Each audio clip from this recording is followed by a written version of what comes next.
welcome to our third session in the Farm Stress series. My name is Amber Letcher, and I am here today to show some examples for reducing stress using a technique called mindfulness. And so some of you may have heard of mindfulness before.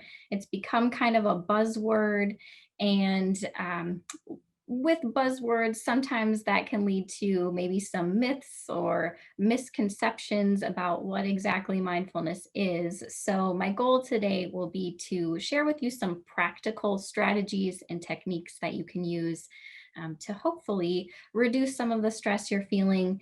It's been quite a year. I'm sure that's been causing some stress. Also, lack of rain, drought, we're all experiencing. So hopefully we'll give you some strategies to deal with some of that today. So with that, one thing that's helpful is to think about how stress impacts your body and how it can then influence important things like productivity and getting your work done.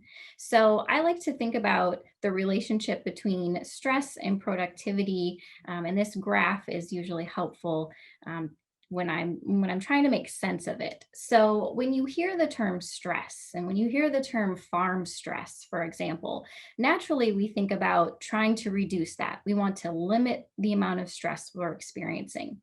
But as you maybe have heard in our previous sessions, not all stress is bad. So the goal isn't to completely eliminate stress from our lives. Some stress is good. Stress is good, and it can be really motivating. So what we're trying to do is reach kind of an optimal level of stress or arousal, as the graph shows here at the bottom. And at that point, we find that stress is motivating and it helps us complete tasks. It helps us get our work done. We just want to fall in that green space on the graph.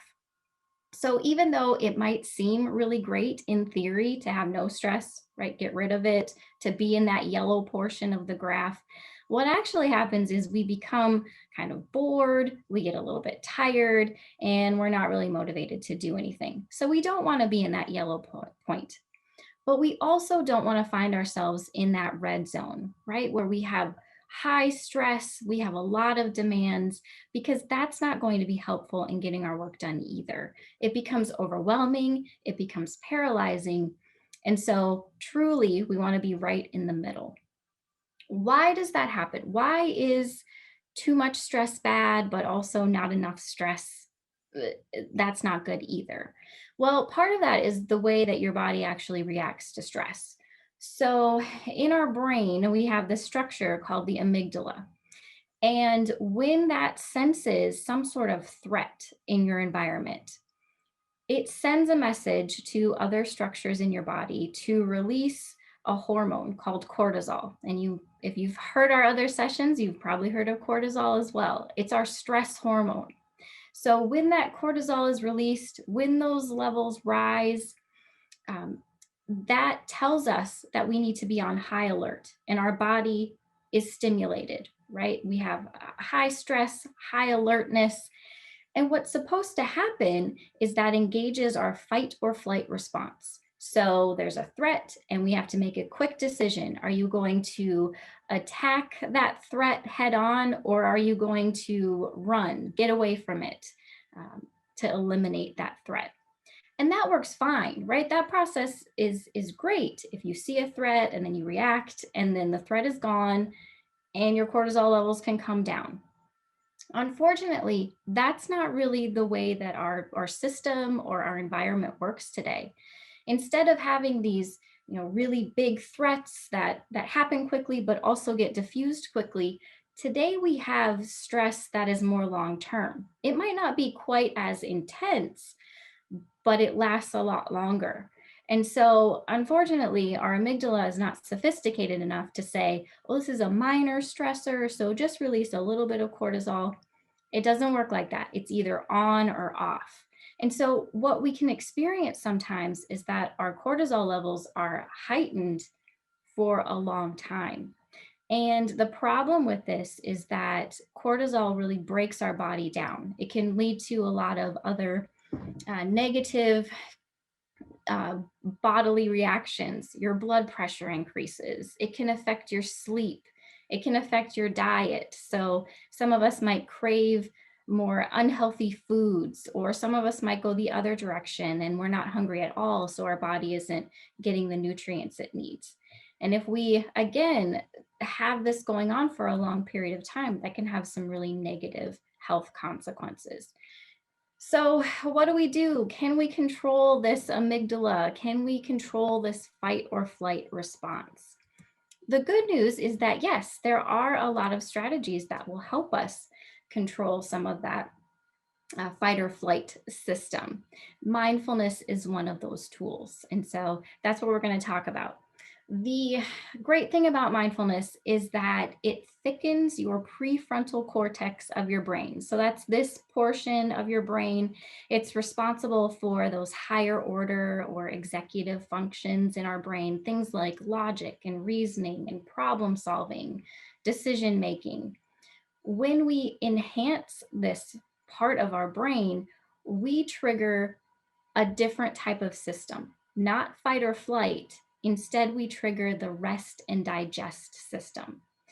So, rest and digest is opposite of fight or flight. And while fight or flight kind of breaks us down, the rest and digest restores us. And so that's what we want to trigger. That's what we really want to nourish and keep building. So when we engage more in this rest or digest process, we're going to minimize the effects of fight or flight. And so that really benefits us. Unfortunately, the fight or flight response is very quick and the effects happen very quickly. Rest and digest takes a little bit more time. So we have to really consciously think about and try to engage in these healthier behaviors. So I'm going to give you some strategies using mindfulness. They'll help us engage that part of our brain that's more helpful. What exactly is mindfulness? A pretty simple definition is that it's a mental state that's achieved by focusing on the present moment. If you are mindful, then you are paying attention to the right now. And that's really powerful because sometimes our stress comes from feeling out of control or feeling like we don't have power in a situation. And so by focusing on the present, you do have more control in the present, right? You can control a bit of what you're doing right now, a bit of what you're feeling right now, and that reduces our stress level. The other aspect of mindfulness is that we should be kind and accepting of those thoughts and those feelings and our bodily sensations. Sometimes we're not very nice to ourselves, right? We think, oh, I should be more on top of things, or I shouldn't feel overwhelmed right now. But mindfulness is about accepting those feelings and then working through them. All right, so I have 4 practical ways for you to be mindful, and we'll go through each of these and take some time to actually practice them while we're together as well. So the first one that comes up is breathing exercises. If you've heard anything about mindfulness, you've probably started with a breathing exercise. Maybe you feel like, not again. I hear about this all the time. But these exercises are really simple, but also really powerful. So don't disregard them just because they seem really simple. The other reason I really like breathing exercises is that you can do them pretty discreetly, right? People don't necessarily know that you're taking a minute for yourself to just calm and rest and breathe a little bit. So these are nice exercises to do. So like I said, they're simple, they're quick, but they're really highly effective. So if you have heightened cortisol levels, if you have heightened stress, a breathing exercise is going to help quickly lower that cortisol. Um, if you are using a breathing exercise because you are in the moment feeling very stressed, then the best types of exercises for you to do are the ones that really focus on the exhale of your breathing. rather than the inhale, because the exhale is going to help us lower that heart rate and help lower that cortisol level. The breathing is going to trigger that rest and digest response. So these are the types of exercises that we really want to incorporate into our daily routine, as well as use them when you're feeling, specifically stressed out in the moment. So I've listed a few examples here, and we'll practice some of these together just so you can get a general sense of what they're like. I mentioned, focusing on the exhale if you're really trying to reduce those feelings of stress in the moment. A simple activity, one that I just call the double exhale, is a breathing exercise where you exhale for twice as long as you inhale. All right, so if you are doing a 2-count inhale, 1, 2, then you're going to exhale for 4 counts. 1, 2, 3, 4. When you're doing your breathing exercises, you want to get a good full breath. So really, fill up those lungs completely. And then when you're exhaling, you want to exhale completely too. Empty those lungs out completely. When we're stressed, we tend to breathe more shallow, right? We don't get a good breath in. We don't maybe get all of that air out of the lungs. So when we're consciously doing a breathing exercise, we want to do both. The other technique that I really like for these breathing exercises is I like to breathe in through my nose and then exhale through my mouth. So that engages a little bit more of your body. And I also find that exhaling through my mouth helps me exhale all of that air from my lungs completely. So let's try this. Let's do just a really quick double exhale activity so you can get a sensation of how that might feel. Anytime you're doing a breathing exercise, whether you're standing or you're sitting, you just want to be kind of in a comfortable position, and then you want to have good posture. So if you're standing, head up, shoulders back, and same if you're sitting. Just think of your head being pulled by a nice little string there, and having good posture. So go ahead and get comfortable here. I will count us off. We'll do a 4-count inhale and then an 8-count exhale. And remember, we're going to increase and inhale a big breath. And then as we exhale, make sure you get all of that air out of your lungs. Okay, so sitting, good posture. You can close your eyes if you'd like. We're going to start by inhaling through the nose, 2, 3, 4, and exhale through the mouth, 2, 3, 4, 5, 6, 7, 8. Inhale in again through the nose, 2, 3, 4. Exhale out, 2, 3, 4, 5, 6, 7, 8. One more inhale in, 2, 3, 4, and exhale out, 2, 3, 4, 5, 6, 7, 8. Get all that air out. All right. We'll come back together. Open your eyes if you need to. Hopefully you felt kind of a different sensation in your body, right? Sometimes when we're stressed, we get really tense, and you might not even realize that you've been maybe hunching your shoulders, or you can feel your muscles kind of tense. After these breathing exercises, you should feel a difference in your body, just a little bit more relaxed, even with a simple exercise. The other exercises I have listed here, box breathing was mentioned in a previous session too. This is a really good guided, simple practice.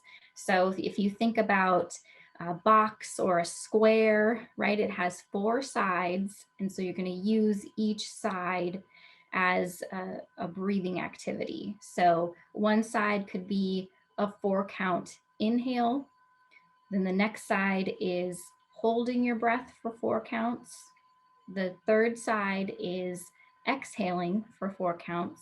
And then the final side is holding your breath for another 4 counts. So, and you can do that repeatedly, right, until you start to feel a little bit more relaxation. Some people like to physically kind of trace a square on a table or their leg or on their hand, and that helps them with that process. So inhale 4, hold 4, exhale 4, hold 4, right? And you can continue to do that. So again, really simple exercise for you. The last one I'll share with you, it's first on my list, but it's finger breaths. So again, we're going to use our fingers as a way to guide our breathing. And this way, you use your thumb and you just trace the outline of your thumb with each of your fingers. And as you're doing that, you start out by pressing a little bit. And then as your finger goes down to the base of your thumb, you're going to inhale. And then as it comes back up, you exhale and you just continue on. So you can do that with one hand, you can use both hands, or if you want to repeat kind of over and over again, that's another pretty simple strategy that you can use. So let's maybe practice that one. We'll just do one hand, but you can kind of go at your own pace. So if we start by putting our pointer and our thumb together, we're going to inhale through the nose, trace that finger down, and then start to exhale through the mouth as you trace your finger back up. Empty those lungs completely. A little pressure. And then we're going to move to our middle finger. Pressure. Inhale through the nose as you trace.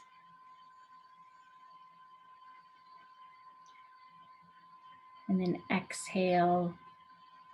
Trace the thumb back up. A little bit of pressure. And then continue on at your own pace.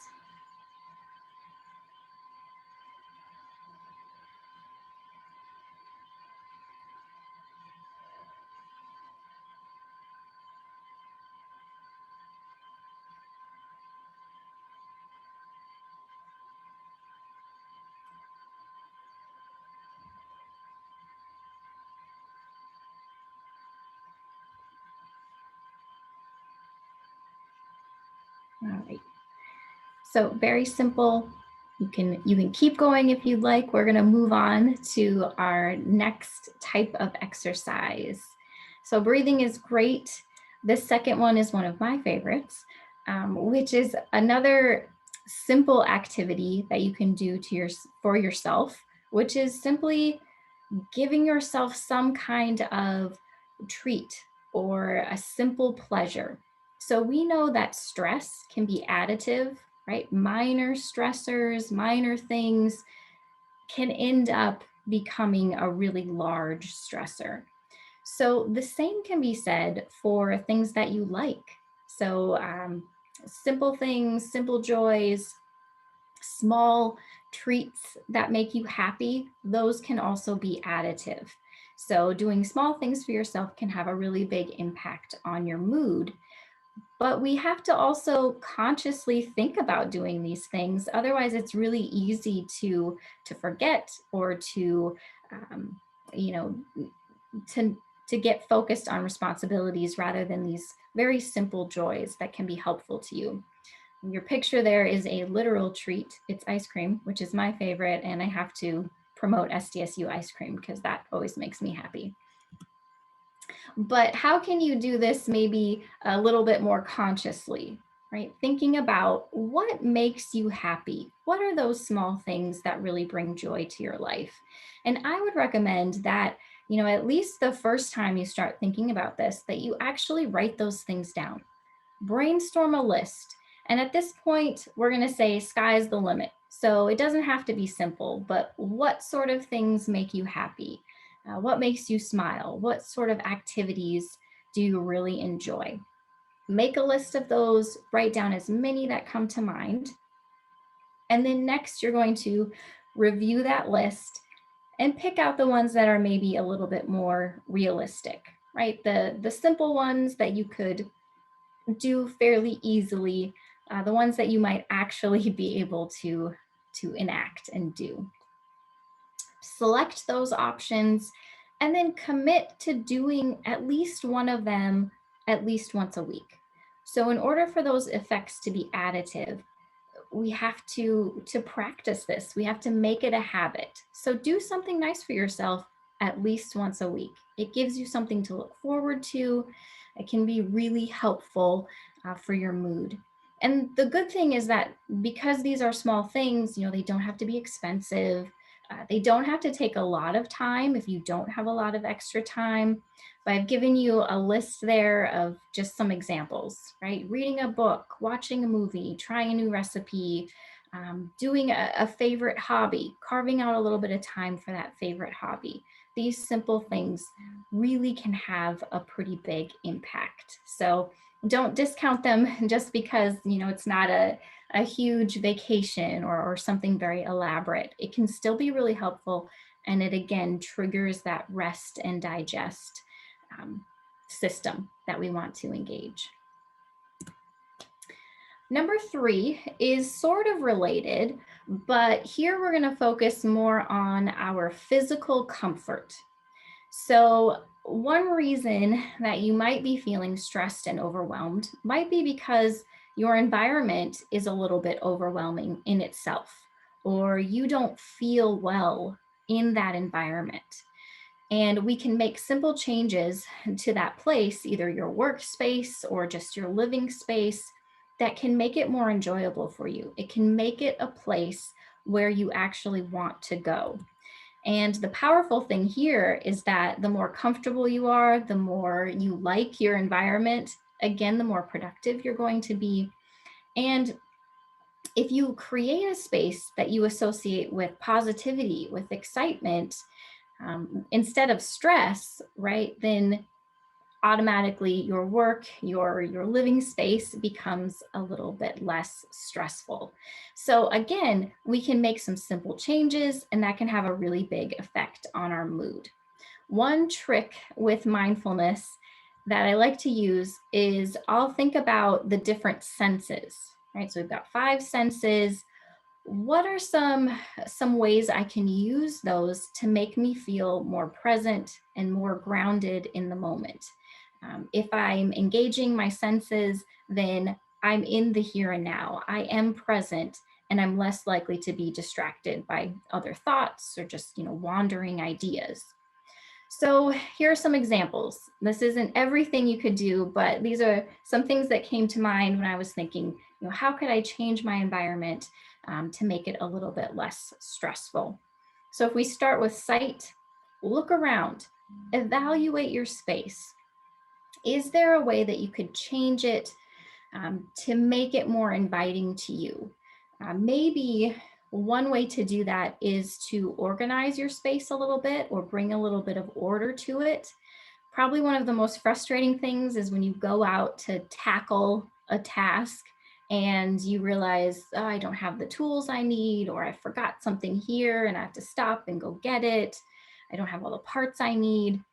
So if we create a more ordered space and we really think about, do I have all the supplies I need? That will help us get our work done faster, and it's kind of more motivating. I'm doing some home projects myself, so I'm remodeling in my basement, and I've really been dragging my feet because I go down there, it's a mess, I feel overwhelmed, I don't want to do anything. But over the weekend, we had to do some texturing in a couple of rooms, and we had everything we needed. We had a goal, right? We're going to finish these 2 rooms, and we accomplished it. And it was super motivating to not have to stop and change things or go get more parts. So because of that, I'm probably more willing to help with that remodeling project now, but just making your work a little bit more efficient, your workspace a little bit more efficient, can de-stress and be very motivating. Sound is another thing you can look into. So if there's a way to listen to music as you work and you find that engaging and not distracting, that's a good choice. Radio programming or podcasts, those are nice things to also be listening to as you work. That can make your environment more enjoyable. You can also consider the smell of your environment, right? There are certain scents that are just naturally relaxing. So like lavender scented things tends to be pretty relaxing. If you're comfortable and you want to infuse some of that with air fresheners, or even if you're okay with maybe a scented lotion just to keep your hands and your skin more moisturized, that might be a way to introduce some scent into your environment that can be relaxing. Touch is an important one. Here I think about your clothing, right? And maybe you're not putting a lot of thought into what you're wearing, but you should put some thought into, is it comfortable? Do your shoes fit well? There's really little that's more distracting than uncomfortable shoes that pinch your toes or make your feet ache at the end of the day. So think about your clothing. Is it comfortable? Is it breathable? Maybe it's adding some cooling pads or something to deal with the heat that you might be experiencing, but make your physical body more comfortable. And then finally, taste. So sometimes just a simple snack can be really comforting, can make your work day a little bit easier to go through as you're maybe you're in between meals and you just need a little bit of something in your belly. This can be a really comforting and useful strategy as well. Think about staying hydrated, something to make your environment more comfortable. So again, use your senses with all of these mindfulness activities because they really help ground you. They'll help you stay in that present moment. All right, last tip for you. This is one that is maybe a little bit more individual. So some of us, it helps us to write down what we're thinking, what we're feeling. Maybe some of us are a little bit more tactile, or we need to feel. And so when I'm talking about journaling, I really mean putting pen to paper and writing, thinking about the thoughts inside of your mind. For some of us, it's helpful to get those thoughts out of our head and just down on paper so that we can move on and just move past some of those thoughts. And it becomes even more powerful today, especially if you become a little bit more used to communicating through your phone, or even if you use a computer more than you have in the past. Just engaging your brain in a different way can be really helpful. So write it down, keep a journal. And we're not just thinking about writing a diary, this is what happened today, but there are a number of prompts that you can use in these writing exercises. So again, we're going to engage a different sense. We're going to the touch, the feel of that paper and that pen to paper. The other great thing about journaling is that it encourages self-reflection. And reflection awareness is also a key part of mindfulness. We have to understand our thoughts. We have to understand where that stress is coming from in order to cope with it and in order to move past it. So being able to reflect on our previous experiences, look for patterns in our thought processes, that's a really helpful tool with mindfulness as well. So I'm going to give you just a couple writing examples that might be helpful to you. I think we have a little bit of time. Let's practice one of these as we're together. We'll only take, about a minute or so, but I just want you to get a feeling of what it's like to do a writing exercise. So if you'll bear with me, if you have some paper and a pencil next to you, that's great. If you don't, you want to pull up a document on your computer, that will work too. But we're going to do the first activity, which is called Past, Now, Future. So I'm going to set a timer, and we're just going to go for about maybe a minute and a half. And what I want you to do during that time is just to write down whatever is going through your mind. Any thoughts you're having, just write it down on paper. It doesn't have to be anything specific, just what are you thinking about? What's going on in your mind? And then after you have some time to write, I'll give you the next set of directions. So let me get my timer here.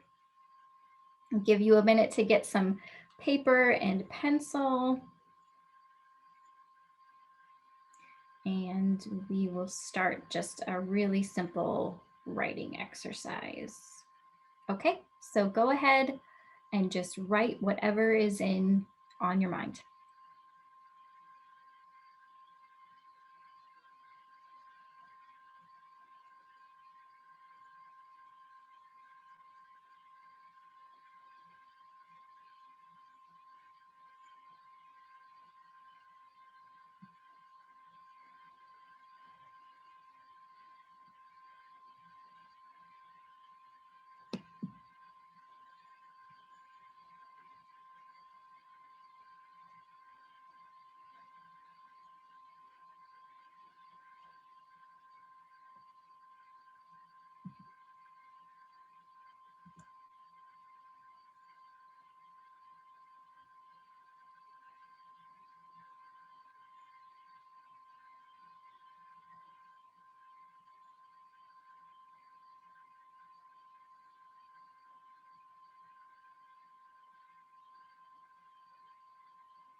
And I'll have you stop there, maybe finish writing the end of your sentence. And now what I'd like you to do is read back through what you wrote. And I want you to label different parts depending on what you were thinking about. So label, if you're thinking about things that were happening in the past, put a little P by that. If some of your thoughts related to right now, things that were happening right now, put an N there for now. And then anything you wrote down that is more related to the future or things that you need to do in the future, put a little F near those. So take a few minutes, try to label the different parts of what you wrote down.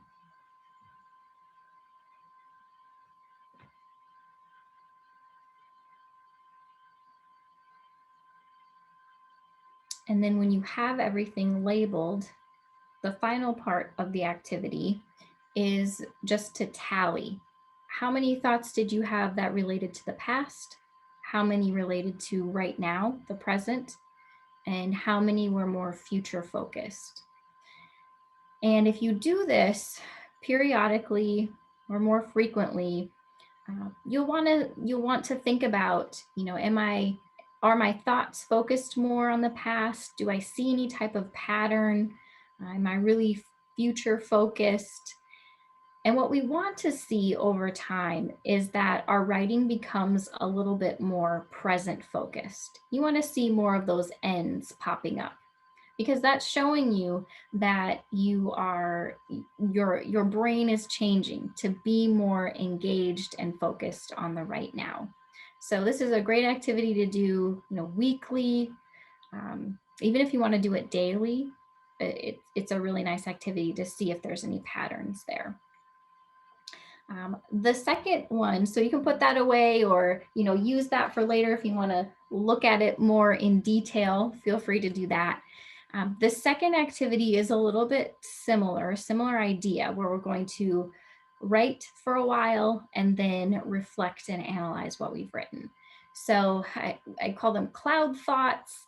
Because that's one way for you to engage. What you really want to do is find a quiet place free of distraction.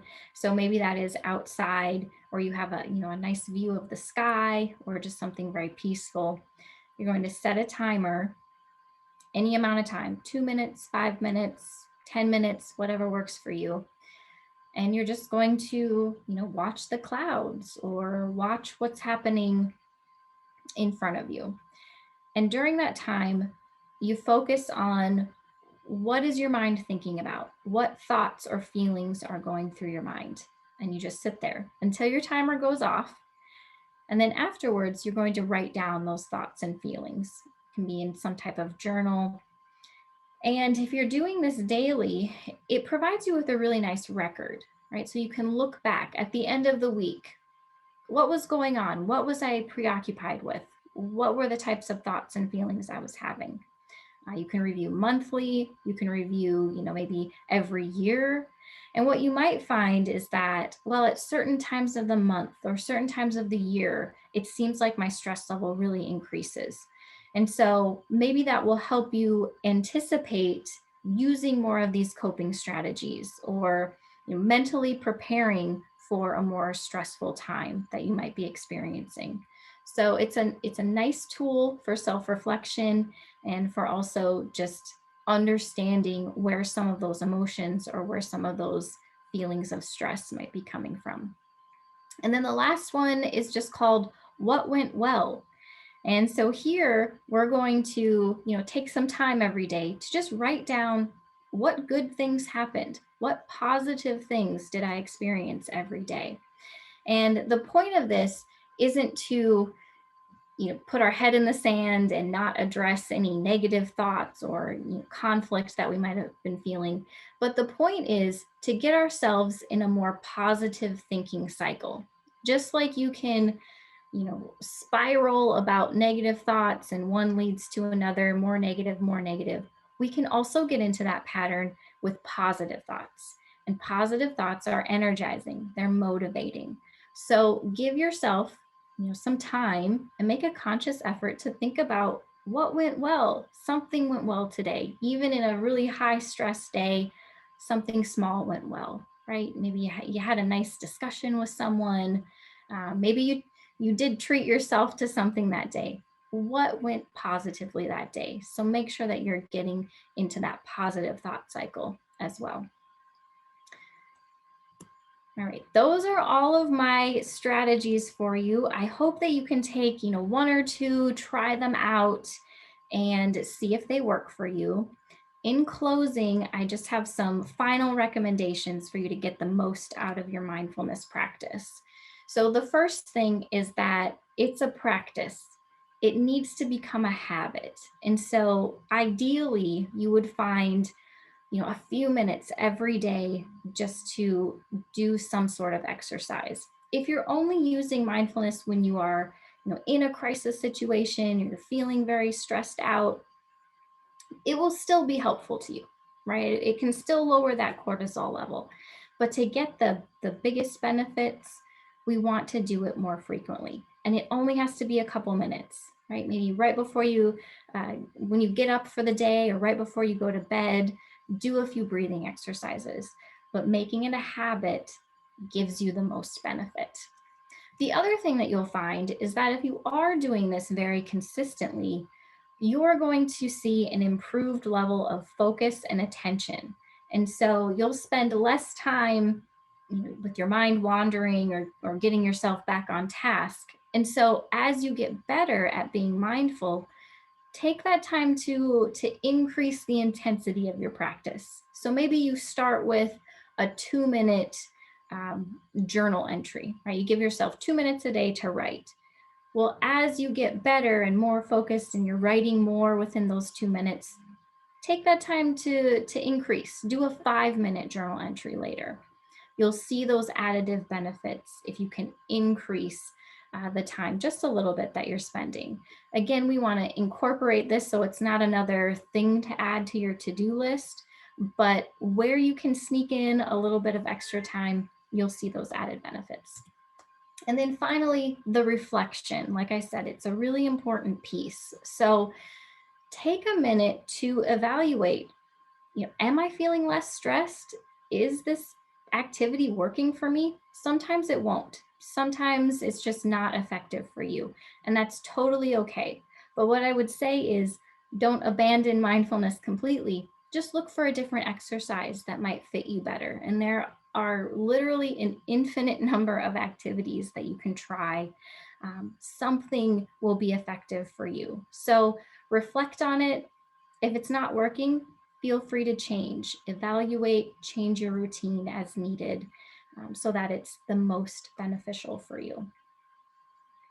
All right, I'll leave you with my contact information. Please feel free to contact me anytime. I'm happy to give recommendations or suggestions, answer any questions. Email's probably the fastest way to reach me, but you can have my mailing address, my office phone number, and again, I'm happy to answer questions either now or if you like to think a little bit and send me a message later, that is totally fine as well. And I will stop my sharing here and I'll watch the chat box for just a minute to see if there's any questions. While we're waiting, I'd also like to plug the next session in our Farm Stress series. So Hope Klein will be talking about wellness and well-being, some more strategies for you to combat some of that stress. So I'll be looking for that session in August. I'm sure it will be very good.